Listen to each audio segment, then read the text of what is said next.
اهلا بيكم في مطبخ السعادة. النهاردة عندنا الكبدة الاسكندراني، ودي المقادير.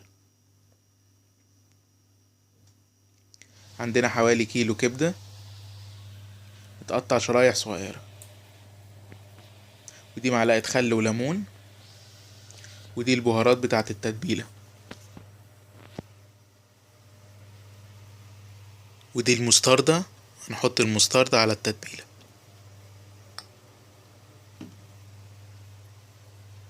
ونقلبهم مع الليمون والخل. وهناخد نص كمية التوم ونحطها على التتبيلة ونقلبهم كويس. وبعدين هنتبل الكبدة ونسيبها حوالي من 10 لربع ساعة. ما نسيبهاش كتير عشان الملح اللي في التتبيلة ما يخليش الكبدة تنزل ميتها. ودي بعد ما اتبلت سيبناها حوالي ربع ساعة. وده عندنا شرايح الفلفل والطماطم ونص كمية التوم والبصل. اهم حاجة نسخن الطاسة كويس جدا بالزيت او سمنة، ونحط عليها الكبدة عشان تاخد الصدمة وما تنزلش المية بتاعتها. دي اهم تركاية في الكبدة الاسكندراني.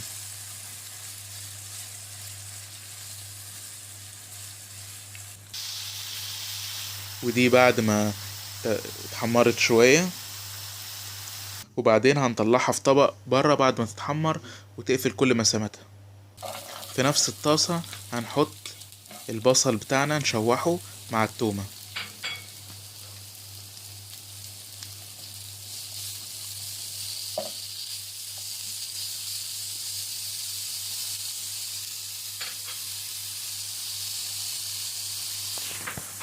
وبعدين هننزل بالفلفل ونقلبهم كويس لغاية ما يتبالوا معانا.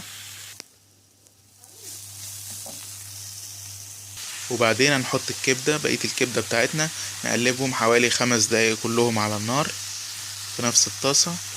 وبعدين في الاخر هنحط الطماطم نشوحها 5 دقايق. وبكده خلصت احلى كبدة اسكندراني. يا رب تكون عجبتكم من مطبخ السعادة. لو عجبكم الفيديو ما تنسوناش في لايك واشتراك في القناة، وبمزيد من الاكلات الجميلة والشهية على مطبخ السعادة.